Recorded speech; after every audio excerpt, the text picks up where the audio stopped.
Welcome to the Get Over Yourself podcast. This is Brad Kearns.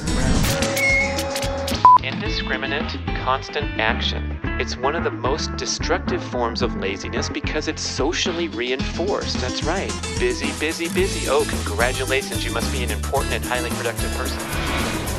Hey, it's time for a breather show. I don't know. That's what I'm calling. I'm taking a little breather from the longer duration podcasts. I don't know about you, but I like to pick and choose my episodes from numerous favorite channels. Maybe I'll do a show on my favorite shows someday, but let's say I have 20 that I'm following, and I'll review their recent shows and download the ones I want. And so I have this big lineup of downloaded shows, knowing I can play those anytime, including when I'm not with a good connection. But sometimes it gets a little intimidating when you see the length. When you're looking at the Joe Rogan podcast and it says 180 number of minutes. Oops, okay, do I have 3 spare hours for that? A lot of times I make the time to do it, especially when I play shows at 1.5 speed or 1.7 speed on my fun app, Podbean, which allows you to set the speed. And when you play those shows quickly, you don't really miss much if the people are talking normal speed, but sometimes when they talk high speed like me, you have to slow down, or when they're saying something really important, slow down to normal speed. Anyway, I'm trying to consume a lot of podcasts, probably like you, and once in a while, you want to have some short ones where you can just hit the play button and not have that intimidation factor of knowing, yes, this is a good show, and someday I'll listen to it, but maybe not right now.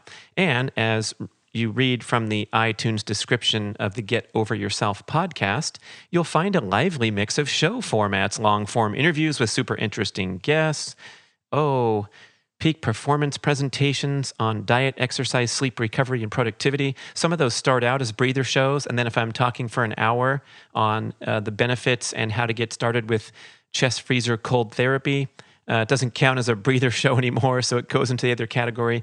And then finally, back to the iTunes description, brief breather shows where Brad gets you laughing, smiling, and inspired to get over yourself and enjoy your life. So one thing I like to do is collect quotes. People throw them at me. I find them on people's email signatures, or I'm reading something really cool and extract a short, concise statement that kind of encapsulates what I was reading about very nicely, highlighting some of my favorite people. So I'm going to just read some quotes and do some color commentary on them, and it'll make for a nice little show. Hopefully you enjoy it. First one is Mark Manson, the best-selling author of The Subtle Art of Not Giving a Fuck. Wow, I love this guy's game, man. I don't know if you haven't heard of that book, go grab it. It's been on the bestseller list nonstop, right up there at the top for a couple years now. It's still going strong. I assume as people are spreading the word of mouth that this guy's take on life is really, really cool. And as you might discern from the title, he's a little bit off the beaten path. I love the back cover description, so I'm going to read that from the book. It says, Manson makes the argument that human beings are flawed and limited, and he writes, quote, "Not everybody can be extraordinary. There are winners and losers in society, and some of it is not fair and not your fault." So he advises us to get to know our limitations and accept them. This, he says, is the real source of empowerment. Once we embrace our fears, faults, and uncertainties, once we stop running from and avoiding and start confronting painful truths, we can begin to find the courage and confidence we desperately seek. And the title, The Subtle Art of Not Giving a Fuck, is really about deciding what things to give a fuck about and then letting the rest of the stuff go, especially worrying and anxiety over what people are going to think about you. Oh my gosh, such a refreshing read, very spicy, coming from the heart. I listened to the audiobook and got to hear him narrating it for extra bonus points. Super fun. He talks a lot about relationships and his circuitous, arduous route to his present-day status as happily married with a little child, but he was out there playing the game for a long time. And here's a quote on that. "It feels good to win at games, but it feels better not to play any games." Mark Manson. More from him. "Dark areas of the mind never go away. They just start to exert less influence. First, you have to examine it in therapy, meditation, whatever, and then as soon as you identify it, that's when you're on the path to healing." That's a little bit of me ad-libbing, but he mentioned that in a podcast, that the dark areas of the mind never go away. I think the addicts know that, and they speak carefully to say that they're a recovering alcoholic rather than a healed alcoholic, or you never hear them say that. So it's wonderful to acknowledge that you have your weaknesses, you have your predispositions to crash and burn and tailspin in your life, and you just have to manage those rather than think that you're going to erase a lot of your basic nature just because you're tired of it. Good stuff. Next up is Tim Ferriss, The Tim Ferriss Show, record-breaking podcast. I'm starting to like this guy more and more, especially his devoted efforts to help others, putting up videos and self-help tools and tricks and techniques. Some of it's a little over the top for me at times, but just like he says himself, if you take this 500-page book or 600-page book, The 4-Hour Body, he goes, pick and choose whatever you want and discard the rest. I love that authentic stance when he's putting out something. Here's his quote. This was one that really hit me hard. I'll read it to you, and let's see if it hits home for you. Indiscriminate, constant action is a form of laziness because you fail to do advanced planning and strategic thinking. It's one of the most destructive forms of laziness because it's socially reinforced. That's right. Busy, busy, busy. Oh, congratulations. You must be an important and highly productive person. Not so. What happens if you engage in this indiscriminate constant action is you will become an expert in trivial things. This is a travesty and a waste of life. End quote. I also ad-libbed in the middle of that quote. Anyway, he says, this is coming from podcast commentary extracted. Work hard, but apply it to the right things. Do everything with measurement and objectives. So the thing that hit me hard was I'm maybe not a big guy on the regimented path and the measuring and objective of things that I'm doing. I like to go with the flow, be free-flowing. After all, I'm a writer. I have to tap into that creative process. I can't be keeping a spreadsheet on my writing performance every day. That's just not how it works for a lot of writers or a lot of people in the creative arts, musicians, even athletes. You got to kind of get into that flow state and see what happens and tap into that magic.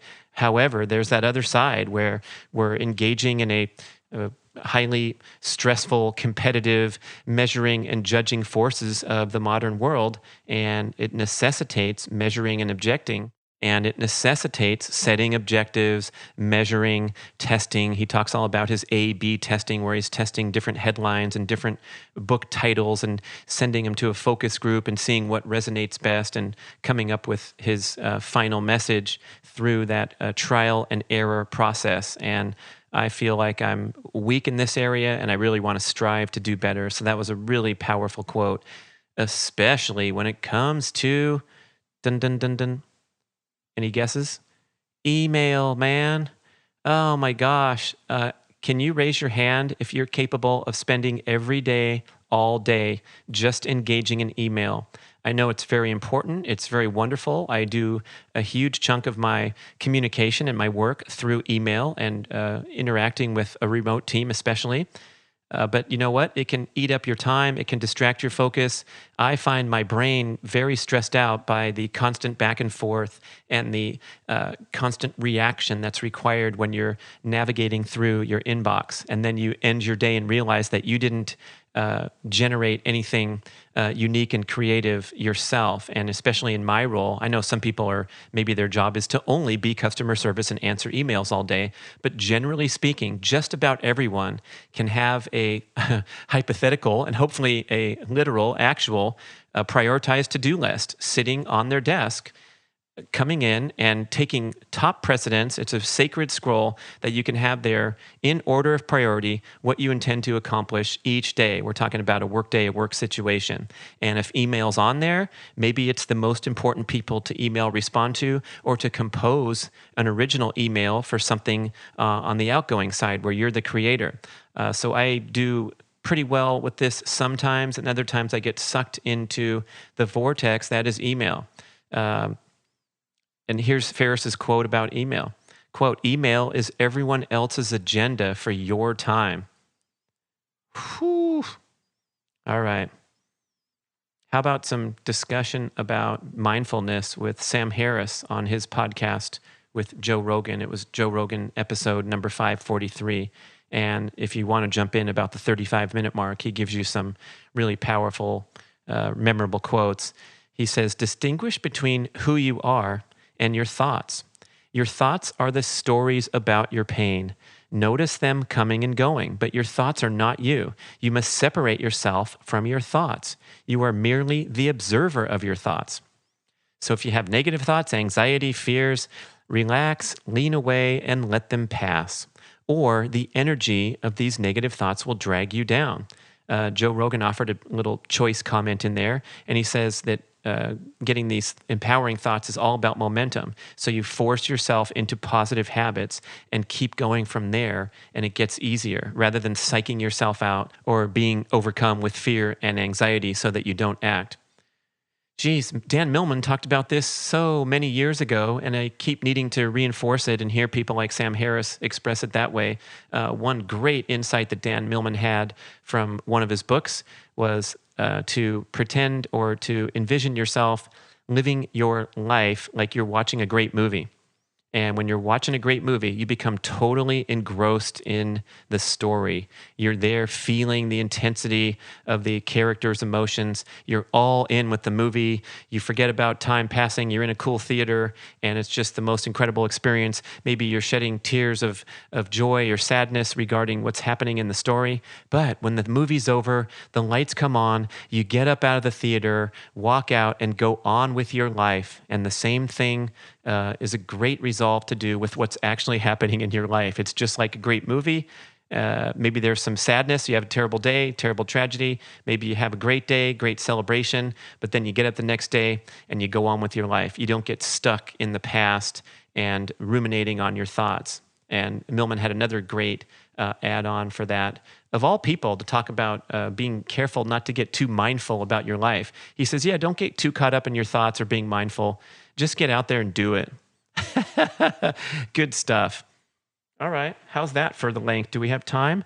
I think we're at a nice little 12-minute mark, and we'll get more breather shows coming into the channel in the future. Thanks. Let me know what you think. info@getoveryourselfpodcast.com.